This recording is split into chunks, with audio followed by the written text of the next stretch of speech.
Bonjour, chers étudiants, et bienvenue dans le premier cours dans le module rédaction journalistique. Dans ce module, on va comprendre comment les journalistes travaillent. On va comprendre la signification du journalisme comme profession qui consiste à collecter, vérifier et analyser et bien sûr présenter les informations au public.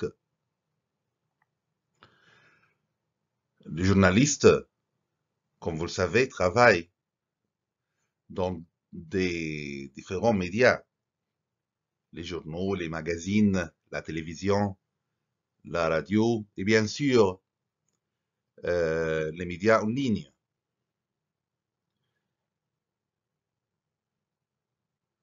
Les journalistes, comme on a déjà mentionné dans le cours introductif, leur rôle est de rassembler des faits et de fournir une information précise et bien sûr information impartiale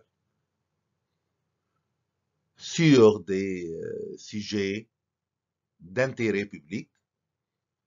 On a fait la distinction entre intérêt public et curiosité publique. Donc les journalistes rassemblent des faits sur des sujets d'intérêt public comme l'économie, la santé, la culture,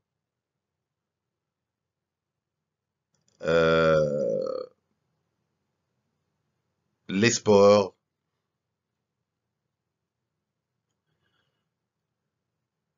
la santé et les sciences en général, je veux dire.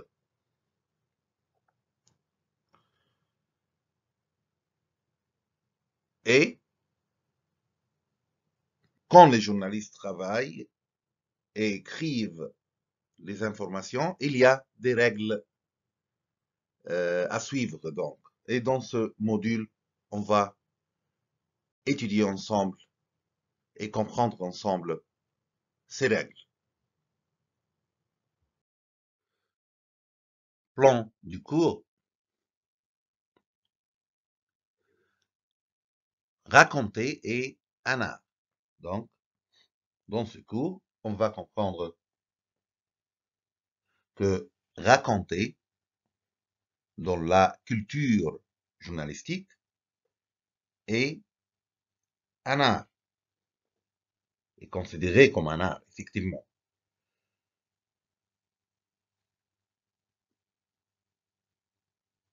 Écrire pour être compris. Donc, on va discuter ensemble comment le fait d'écrire est très important dans le travail journalistique et les journalistes écrivent pour être compris. La collecte de l'information, donc on va aussi étudier comment les journalistes collectent de l'information. Et aussi, on va comprendre les règles de l'entrevue et les citations que les journalistes utilisent dans les articles. Et on va s'appuyer sur l'ouvrage L'écriture journalistique sous toutes ses formes, sous la direction de Robert Maltais. Donc, tout au long de ce cours, on va s'appuyer sur cet ouvrage académique, l'écriture journalistique sous toutes ses formes.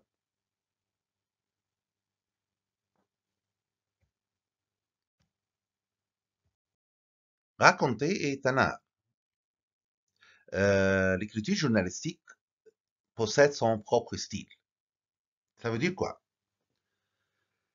Ça veut dire que le style journalistique, c'est la façon dont un journaliste traite l'information,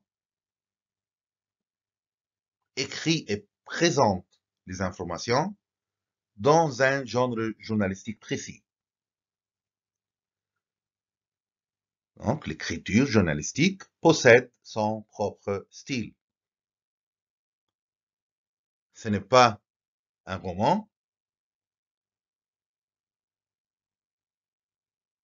mais c'est un article, des histoires vraies que les journalistes présentent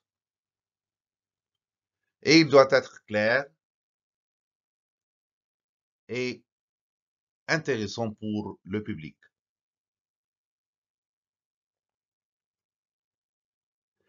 Et bien sûr, l'écriture journalistique s'appuyer sur la connaissance et la maîtrise de la langue. D'une certaine manière, le mode de rédaction journalistique transcende dans les grandes lignes les différents médias, qu'il s'agisse de journaux, de magazines, de la radio, de la télévision ou du web.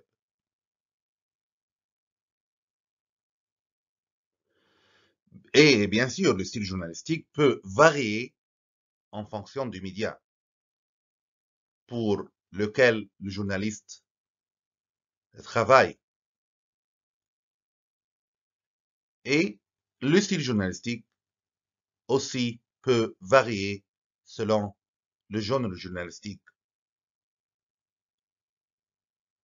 comme le reportage ou la nouvelle.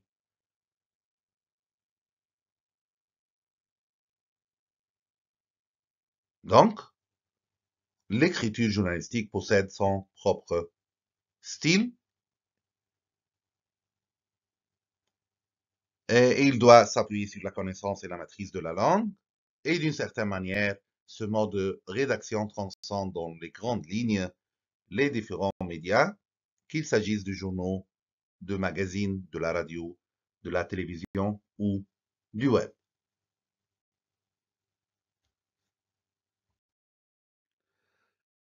Robert Maltais a mentionné que pour distinguer les éléments essentiels des éléments accessoires dans l'écriture journalistique, il existe une étape préalable.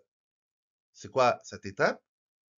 C'est la réflexion sur l'histoire à rédiger. Et bien sûr, c'est une histoire vraie.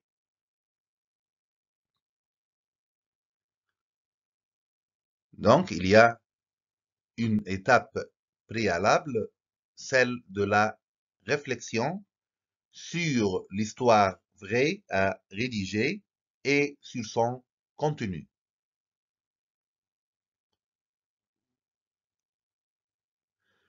Et cette étape présuppose un recul, un moment d'arrêt consistant à bien sous-peser chacun des éléments d'information issus de notre collecte de données et qui tisseront le fil de notre histoire.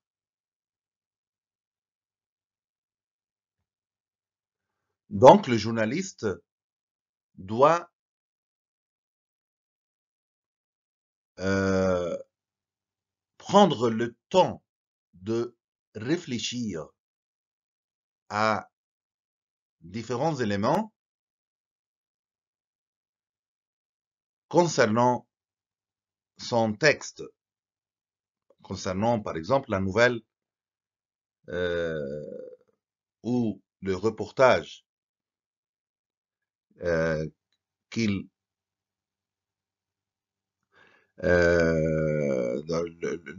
l'enquête, la nouvelle, le reportage. Donc, il doit toujours prendre le temps de réfléchir à différents éléments qui vont influencer la qualité de son texte. Donc, cette étape présuppose un recul, un moment d'arrêt consistant à bien sous-peser chacun des éléments d'information, issus toujours de la collecte de l'information, la collecte de données, et qui seront le fil de l'histoire vraie à raconter dans son article. Prenons cet exemple. Ici, c'est un sujet publié dans la revue Nouveau Sciences Magazine, sur les mystères du cerveau.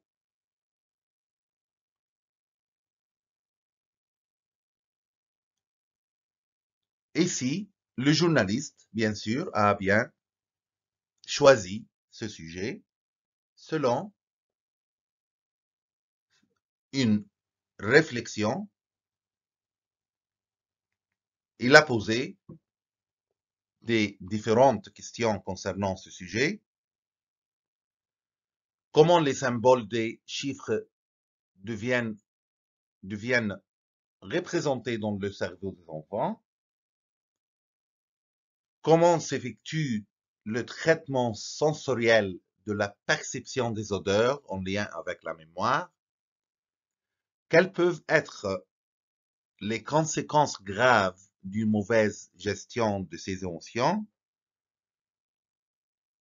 Et il a noté que il y a des chercheurs qui se sont penchés sur ce sujet pour y apporter des réponses plus ou moins inattendues. Donc, le journaliste a bien choisi euh,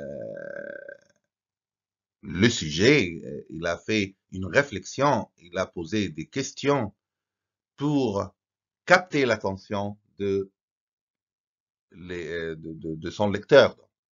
Donc, il a posé ces questions, comment les symboles des chiffres deviennent représentés dans le cerveau des enfants, comment s'effectue le traitement sensoriel de la perception des odeurs en lien avec la mémoire, quelles peuvent être les conséquences graves d'une mauvaise gestion de ces émotions, et il a mentionné toujours qu'il y a des chercheurs qui se sont penchés sur ces sujets pour y apporter des réponses plus ou moins inattendues. Et bien sûr, le journaliste va présenter ses réponses dans son article.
Au retour de la couverture d'un événement,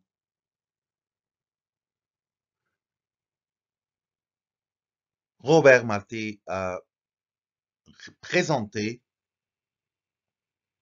ici un autre moyen suggéré pour en faciliter la rédaction. Pour faciliter la rédaction de cet événement. Essayez de résumer votre texte en un seul paragraphe. Donc, essayez de résumer votre texte en un seul paragraphe. En effet, ce premier paragraphe doit aller au cœur de l'affaire. Donc, il y a un autre moyen suggéré par Robert Maltais pour faciliter la couverture d'un événement, pour faciliter cette opération rédactionnelle de différents événements. Essayez de résumer votre texte en un seul paragraphe. Et ce premier paragraphe doit aller au cœur de l'affaire. Donc, vous pouvez ensuite développer vos idées par ordre d'importance décroissante. Ici, revenons sur le sujet qu'on a déjà mentionné avant concernant ce sujet scientifique, le rapport entre le cerveau et les chiffres, un mystère propre à l'humain. Et c'était le titre de ce sujet. Apprendre les chiffres arabes constitue une première étape importante de l'apprentissage des mathématiques symboliques chez l'enfant. Mais comment ces symboles peuvent-ils être représentés dans le cerveau des enfants? Donc ici, c'est la question, c'est la grande question qui résume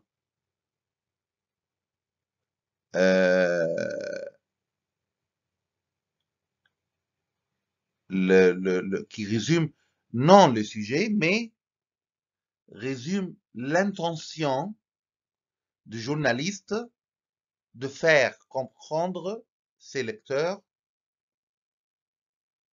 ce mystère propre à l'humain concernant la relation entre le cerveau et les chiffres. Donc, c'est très important que les journalistes et c'est très important quand tu rédiges ton texte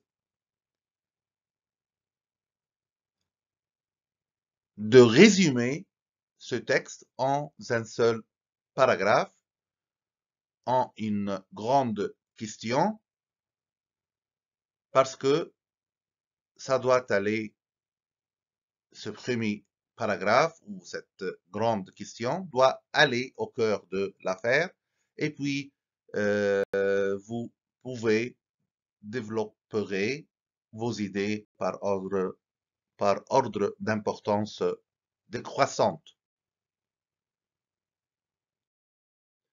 Concernant les nouvelles, il y a une règle générale. Toute nouvelle essaye de répondre aux 6 questions suivantes. Qui, quoi, où, quand, comment et pourquoi. Ce sont des questions que nous pouvons formuler clairement ainsi avec Robert Maltais, qui est l'acteur principal de l'événement. Que s'est-il passé? Dans quel lieu? À quel moment? Selon quelles circonstances? Et quelle en est la cause.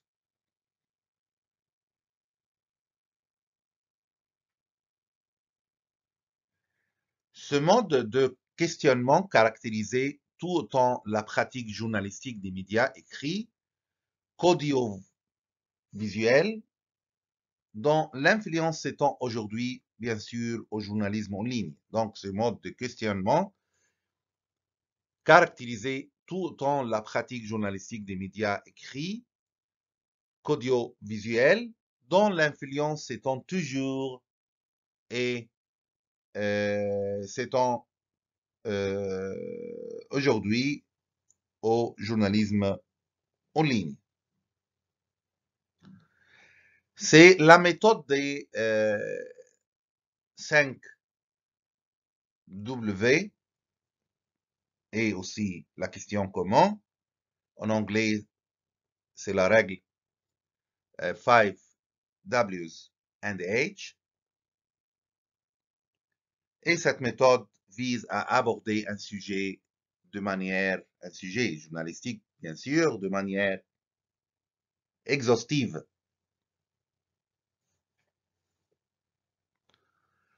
Cette méthode est une méthode si question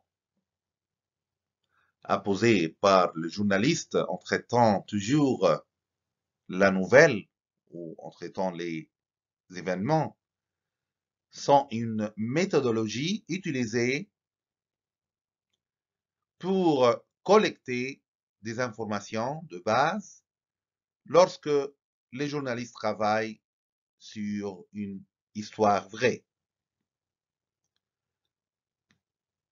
Qui, ça veut dire qui est impliqué dans l'histoire, qui sont les acteurs clés, quoi, ça veut dire de quoi s'agit-il, quel est l'événement, le problème, quel est le sujet de cet événement, quel est le sujet de cette histoire vraie que le journaliste traite, où, ça veut dire où cela se passe-t-il, le lieu de l'événement, quand cela s'est-il produit, comment cela s'est-il produit, et aussi comment cela affecte et influence-t-il les personnes impliquées. Et aussi pourquoi, ça veut dire pourquoi cela s'est-il produit et quels sont les facteurs qui ont contribué au sujet de l'histoire à traiter. Bon, donc c'est très important de comprendre comment la méthode de 6 questions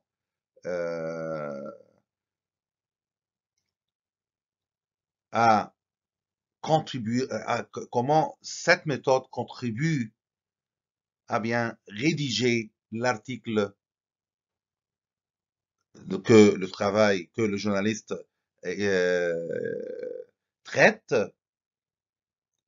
d'une façon exhaustive. C'est ça l'essentiel. Et pour bien comprendre le fonctionnement de cette méthodologie, donc la méthode 6 questions à poser par le journaliste en traitant une histoire vraie, je vous présente ici une nouvelle. Une conductrice de 83 ans a trouvé la mort jeudi 8 juin après une violente collision entre sa voiture et un poids lourd à la Gravelle, en Mayenne, sur la route départementale 57 au niveau du lieu dit Bourg-Vallée. Il était près de 17h30 quand son véhicule a percuté un poids lourd de 44 tonnes transportant du bitume à chaud. Cette conductrice est décédée sur le coup. Le chauffeur du camion lui est indemne. La circulation est très perturbée ce jeudi en fin d'après-midi sur la route départementale 57. Les pompiers signalent qu'il n'y a pas de pollution sur la route. Ce drame porte donc à 10 le nombre de décès sur les routes de la Mayenne depuis le début de l'année. On trouve ici les différentes questions, les questions à poser par le journaliste pour bien traiter la nouvelle d'une manière exhaustive.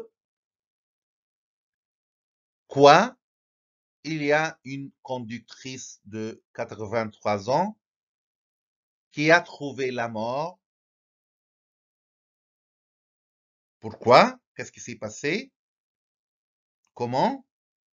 Après une violente collision entre sa voiture et un poids lourd à la Gravelle, en Mayenne, sur la route départementale 57, au niveau du lieu dit Bourg-Vallée.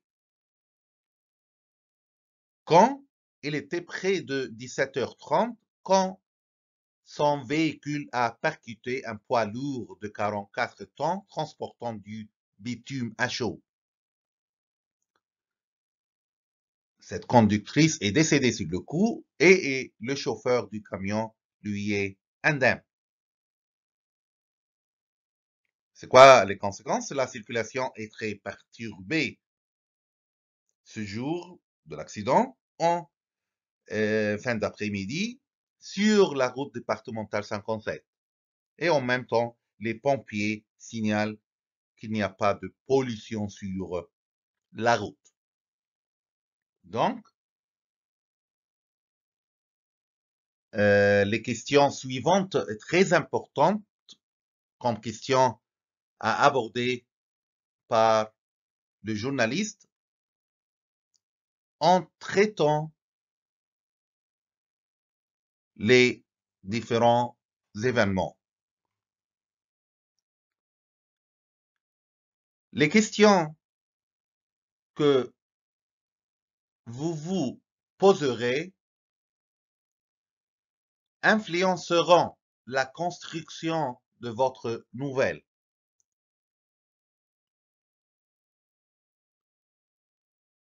L'apprenti journaliste, selon Robert Maltais, doit faire désormais fi de mode de rédaction conventionnelle qu'il a appris à l'école, comprenant une introduction du sujet, son développement, assorti d'une conclusion. Les journalistes s'inspirent ici, pour la plupart, d'un mode de rédaction nommé pyramide inversée. En appliquant cette méthode rédactionnelle, le journaliste commence en quelque sorte à rédiger son histoire par la fin. On va savoir comment. C'est quoi la pyramide inversée?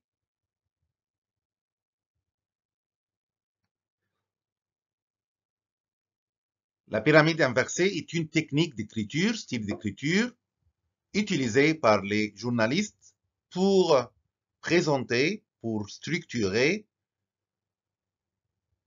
leur article de manière à ce que les informations les plus importantes soient présentées en premier. Ça veut dire ici la partie supérieure de la nouvelle, il y a l'information la plus importante. Et puis, le corps de la page, il y a les détails importants. Puis, la partie inférieure, il y a des autres informations. Encore une fois, la pyramide inversée est une technique, un style d'écriture souvent utilisé par les journalistes pour composer, pour structurer, pour présenter, pour former leur article de manière à ce que les informations les plus importantes soient présentées en premier.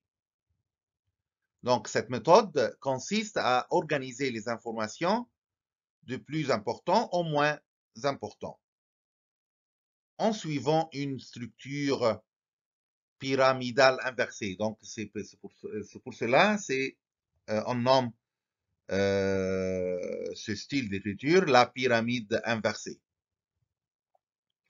Bien sûr, la pyramide inversée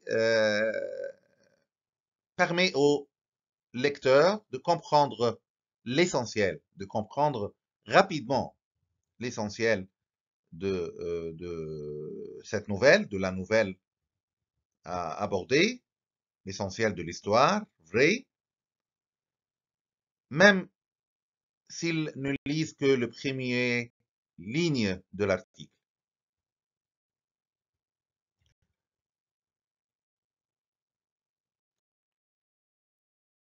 Pour bien illustrer le fonctionnement de pyramide inversée, Robert Maltais a donné un exemple ici.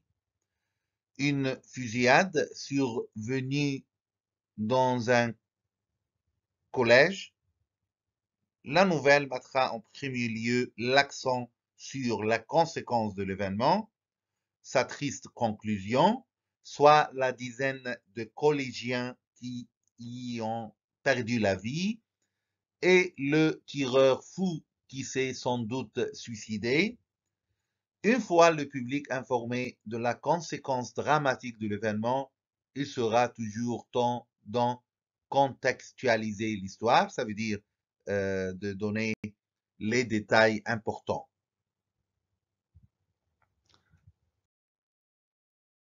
En procédant de cette manière, de ce style d'écriture, vous aurez à la fois déterminé l'angle de traitement de votre nouvelle et circonscrit également votre amorce. La nouvelle va directement à l'essentiel, parce qu'il faut capter dès le début l'attention du public, l'intéresser, sinon le lecteur, l'auditeur, le téléspectateur ou l'internaute ira ailleurs. Le choix du média ne manque pas. Donc, en procédant de cette manière, vous aurez à la fois déterminé l'angle de traitement de votre nouvelle et circonscrit également votre amorce parce que la nouvelle va directement à l'essentiel.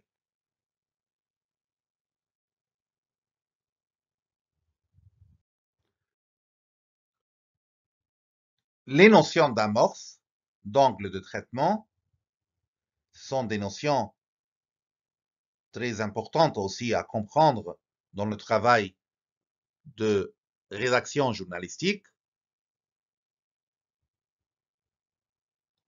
L'attaque et le lead sont des synonymes du mot amorce en journalisme. Il s'agit de l'entrée en matière du début de la nouvelle. Robert Maltais mentionne que l'amorce est importante. Oui, l'amorce est très importante car elle donne le ton au texte qui suit et contribue à en déterminer l'angle de traitement. L'attaque et le lead sont des synonymes du mot amorce en journalisme. Il s'agit de l'entrée en matière, il s'agit du début de la nouvelle. L'amorce est importante car elle donne le ton au texte qui suit et contribue à en déterminer l'angle de traitement. L'amorce doit être signifiante et éveiller l'intérêt du plus grand nombre de lecteurs. Elle recourt à divers procédés propres à susciter la curiosité du public. Elle doit considérer en priorité, elle doit considérer en priorité les personnes et la vie humaine.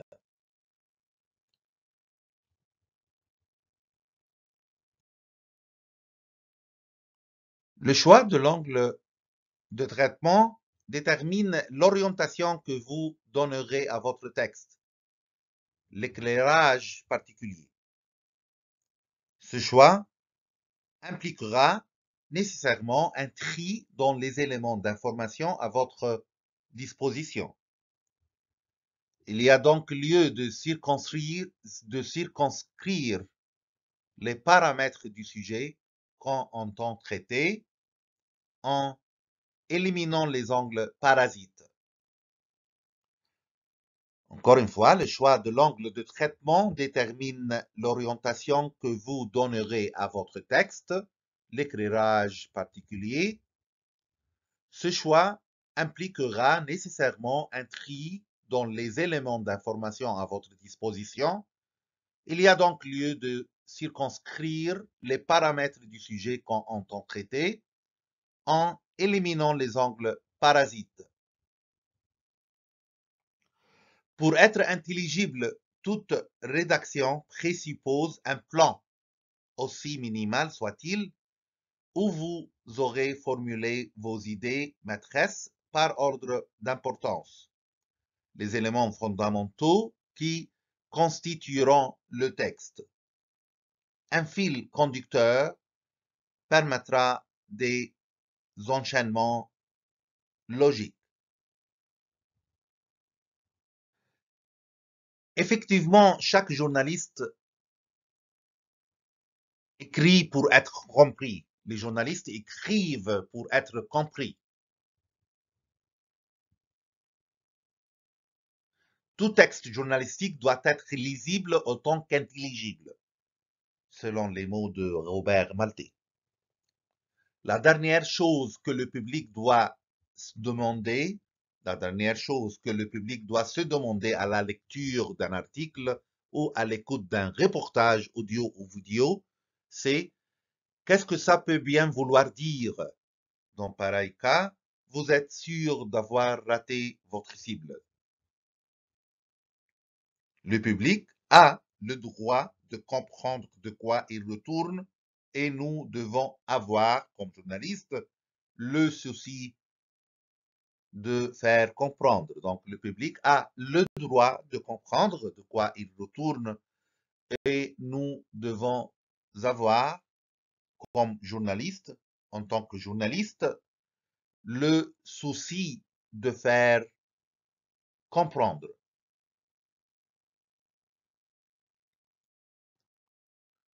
Aussi, la clarté doit être la marque de toute écriture journalistique.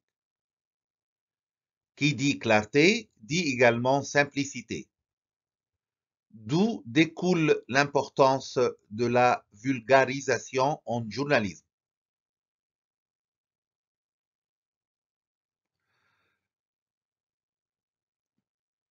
Plus le contenu du fait ou de l'événement rapporté sera complexe et hermétique, plus sera grande la nécessité de bien vulgariser pour être compris par le plus grand nombre de lecteurs. Donc, plus le contenu du fait ou de l'événement rapporté sera complexe, plus sera grande la nécessité de bien vulgariser pour être compris par le plus grand nombre de lecteurs. Et ici, je dois mentionner ce qu'on appelle la vulgarisation scientifique comme pratique consistant à rendre les concepts scientifiques accessibles et compréhensibles pour un public non spécialisé. Et ici, les journalistes sont souvent impliqués dans cette vulgarisation scientifique car ils sont en mesure de traduire des informations scientifiques complexes en un langage simple et accessible pour le grand public.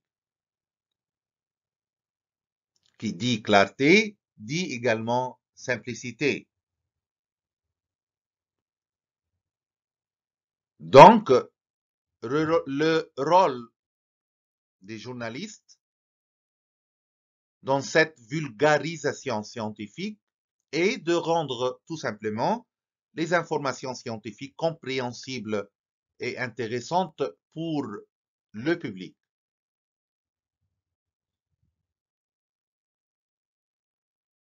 Écrire pour être compris.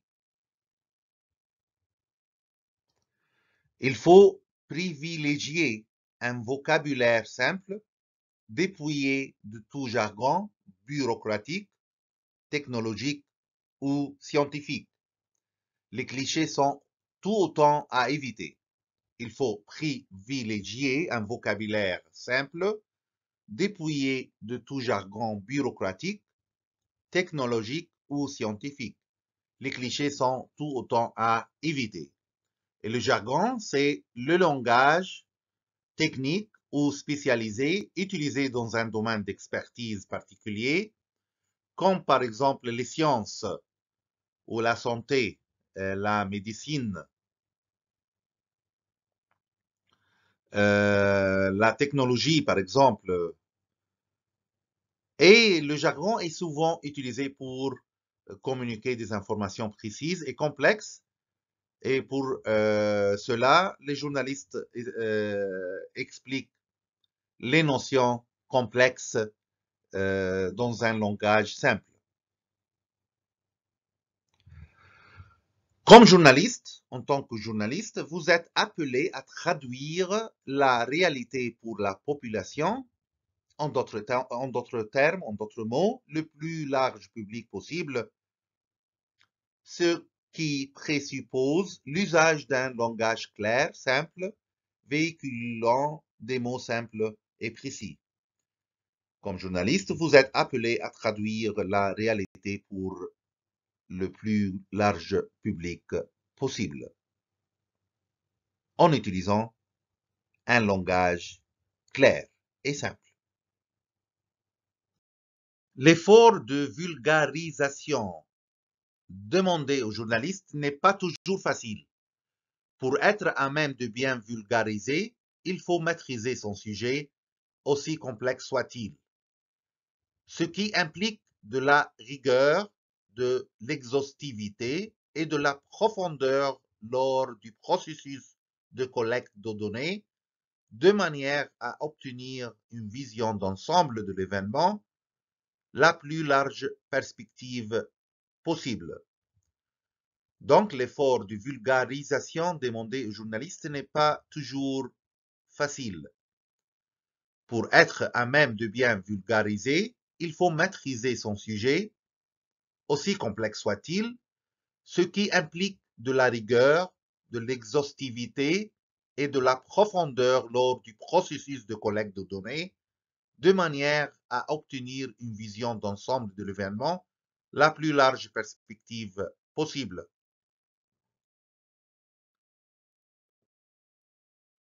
Raconter est un art. Règle pour mieux écrire.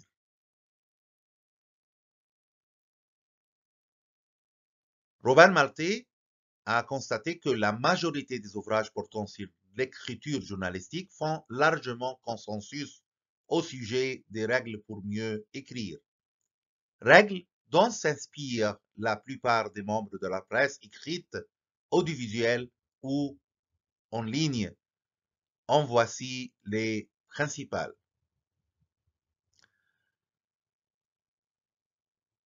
Des phrases courtes, généralement une idée par phrase, un sujet, un verbe, un complément, des phrases qui ne devraient pas excéder les 15 mots en évitant le plus possible les subordonnés. Donc, 1. Des phrases courtes, généralement une idée par phrase, un sujet, un verbe, un complément, des phrases qui ne devraient pas excéder les 15 mots en évitant le plus possible les subordonnés. Raconter un art, règle pour mieux écrire. Deuxième règle, un langage clair avec l'utilisation du vocabulaire le plus universel possible, sans fioriture, simplicité, concision et précision, le bon mot pour désigner la bonne chose. Un langage clair avec l'utilisation du vocabulaire le plus universel possible, simplicité, concision et précision, le bon mot pour désigner la bonne chose. 3. Un style concret mais évocateur et imagé. Un style concret mais évocateur et imagé.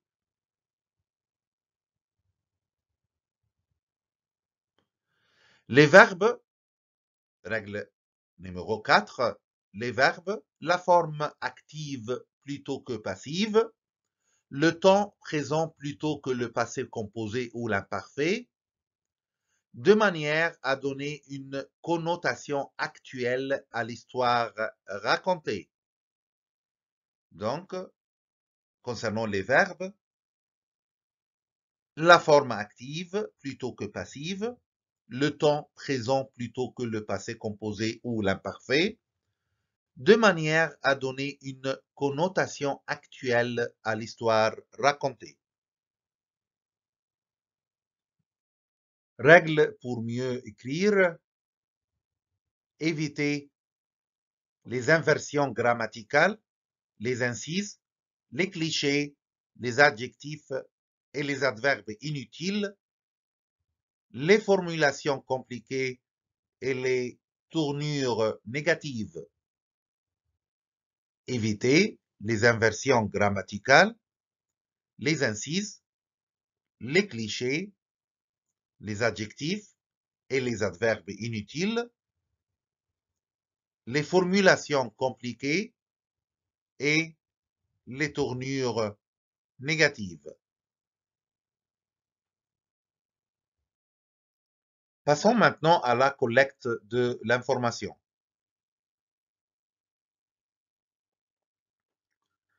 Robert Maltais a constaté que l'arrivée de l'Internet dans la vie des journalistes a grandement facilité la collecte de l'information. On peut désormais accéder du bout du doigt à d'innombrables moteurs de recherche et de sites permettant de recueillir en peu de temps et sans trop d'efforts une large gamme de données sur une diversité de sujets. Nous pourrions en conclure en toute logique que le journaliste n'a désormais plus qu'à s'asseoir dans sa salle de rédaction pour collecter le fruit de ses recherches.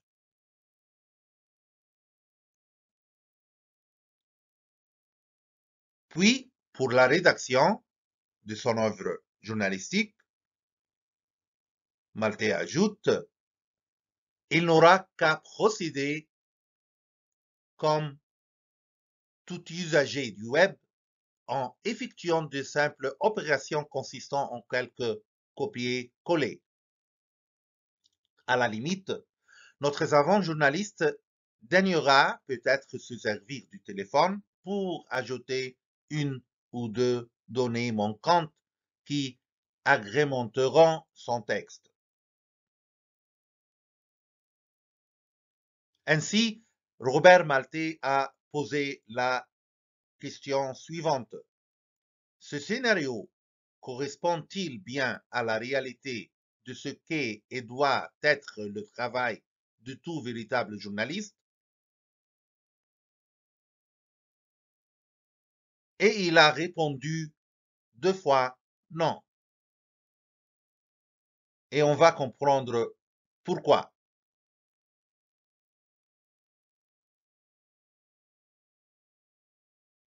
Car, Maltais a ajouté, tout travail journalistique consciencieux s'effectue sur le terrain ce qui signifie à l'extérieur de la salle de rédaction, sur le théâtre même de l'événement.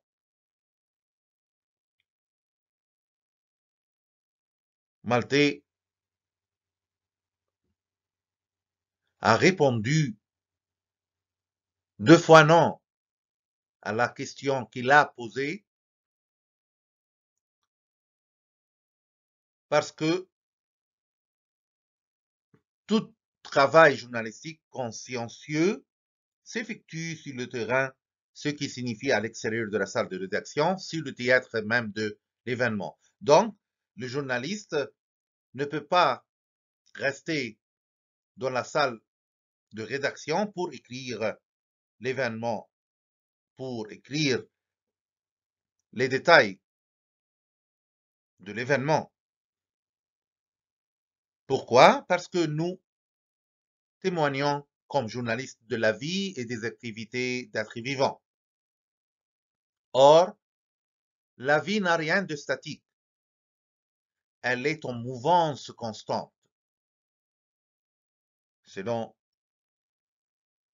les mots de Robert Maltais, nos textes n'ont rien de commun avec un exercice comptable. Nous ne comptabilisons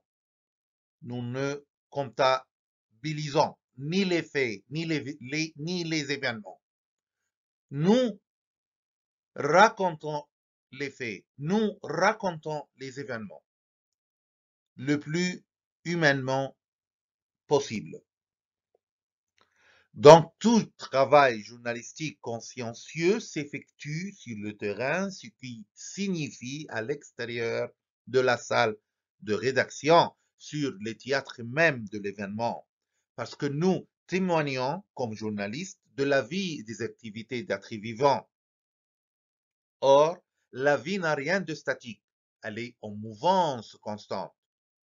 Nos textes n'ont rien de commun avec un exercice comptable. Nous ne comptabilisons ni les faits ni les événements. Nous les racontons le plus humainement possible. Selon l'auteur, un bon texte journalistique n'est pas un plat compte-rendu administratif, mais un bon texte journalistique est un témoignage. Nous sommes appelés à témoigner de faits.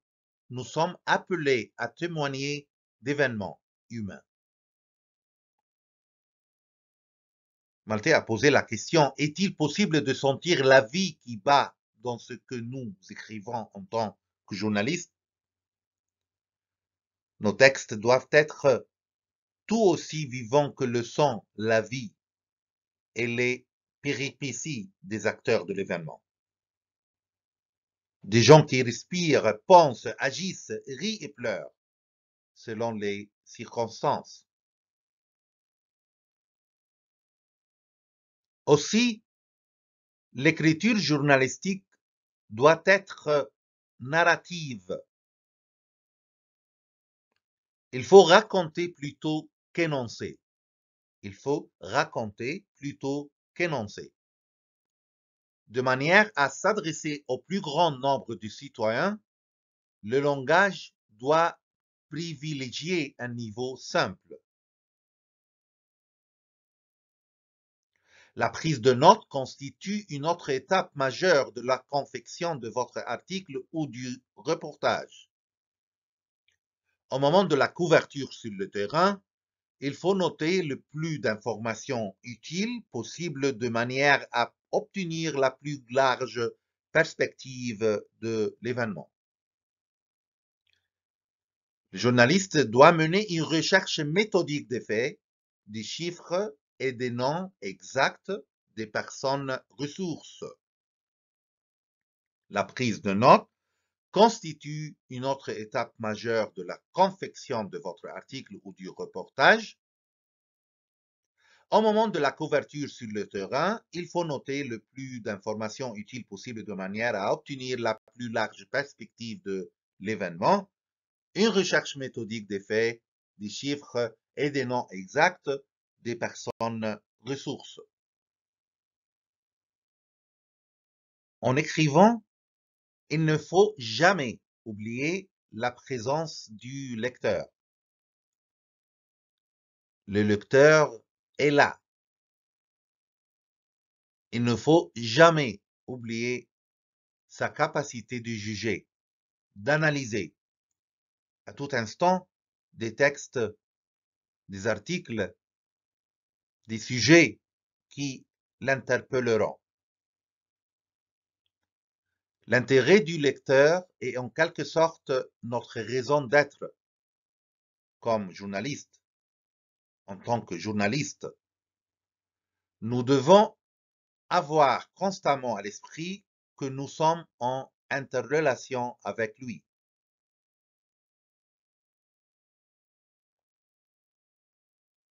Le processus de collecte de l'information interpelle notre capacité d'observation, interpelle notre capacité d'analyse,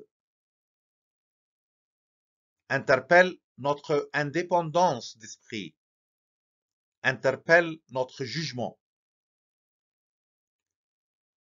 Gardons donc à l'esprit que nous travaillons dans l'intérêt public général. Concernant la collecte de l'information, Robert Maltais a mentionné une dernière observation. La nécessité de s'assurer de la véracité de ces données auprès de sources additionnelles. En couvrant l'actualité, nous entrons comme journalistes en contact avec une multitude de personnes aux intérêts divergents autant que particuliers, dont les objectifs n'ont pas toujours à voir avec le bien commun, encore moins avec l'intérêt public. Soyons donc conscients d'un danger de manipulation qui nous guette dans la couverture d'événements. La validation des informations auprès d'autres sources doit devenir un réflexe professionnel pour tout journaliste. Donc, Maltais a mentionné une dernière observation, c'est la nécessité de s'assurer de la véracité de ces données auprès de sources additionnelles. Le journaliste, en couvrant l'actualité, entre en contact avec une multitude de personnes aux intérêts divergents autant que particuliers, dont les objectifs n'ont pas toujours à voir avec le bien commun, encore moins avec l'intérêt public. Soyons conscients d'un danger de manipulation qui nous guette dans la couverture d'événements. La validation des informations auprès d'autres sources doit devenir un réflexe professionnel pour tout journaliste. Passons maintenant à l'entrevue et les citations. Les journalistes mènent des entrevues avec des sources. Selon Robert Maltais, pour être en mesure d'accomplir adéquatement son travail, le journaliste doit devenir socialement habile. Dans la grande diversité des événements qu'il est appelé à couvrir, le journaliste fera face à une variété de situations et de personnes représentant l'étendue de la mosaïque humaine. Aussi devra-t-il apprendre à être tout aussi à l'aise avec le chauffeur de camion, le cuisinier, l'économiste réputé, la femme d'affaires, le fonctionnaire que le ministre ou toute personne de culture différente. L'acquisition d'une telle habileté n'est pas évidente. Si elle est vraisemblablement en partie innée, elle reste surtout acquise. La connaissance de la philosophie de l'entrevue et d'un certain nombre de techniques d'entrevue constituera pour le journaliste un atout majeur.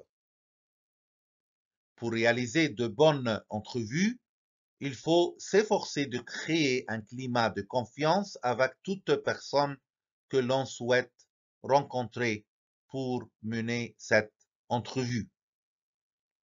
Plusieurs personnes craignent les journalistes, d'autres s'en méfient, d'autres encore les fuient ou sont intimidés par la presse, sans compter celles qui courent après les journalistes pour faire passer leur message. Dans ce contexte, Robert Maltais a posé la question suivante. Quelle attitude le journaliste doit-il adopter lors d'une entrevue? Il a répondu ainsi. Première clé, la courtoisie. Il est toujours surprenant de constater à quel point la courtoisie, la plus élémentaire, agrémentée d'un sourire, ouvre la plupart des portes et facilite nos relations avec les acteurs de l'événement. Toute personne rencontrée par le journaliste pour mener une entrevue avec elle a besoin de se sentir minimalement respectée. Une attitude courtoise facilitera la création d'un climat de confiance. Deuxième clé, la préparation. Le succès d'une entrevue ne découle pas de l'improvisation. Pour se préparer adéquatement, il faut effectuer des recherches préalables sur le sujet de l'entrevue et la source. Donc, et la personne qu'on rencontre de manière à maîtriser son sujet, de manière à maîtriser le sujet de cette entrevue. Idéalement, l'entrevue se fait en personne. Cela donnera de bien meilleurs résultats qu'une entrevue téléphonique. Troisième clé, la conviction. Pour obtenir une entrevue, un journaliste doit convaincre son interlocuteur de la pertinence de l'entrevue en faisant état du sujet de l'entrevue et de l'intérêt d'obtenir son point de vue et ses commentaires. Il s'avérera parfois utile de mentionner que vous visez à publier un article équitable et que c'est à ce titre que le point de vue de votre interlocuteur vous apparaît essentiel. Donc, troisième clé, la conviction. Pour obtenir une entrevue, un journaliste doit convaincre son interlocuteur de la pertinence de l'entrevue en faisant état du sujet de l'entrevue et de l'intérêt d'obtenir son point de vue et ses commentaires.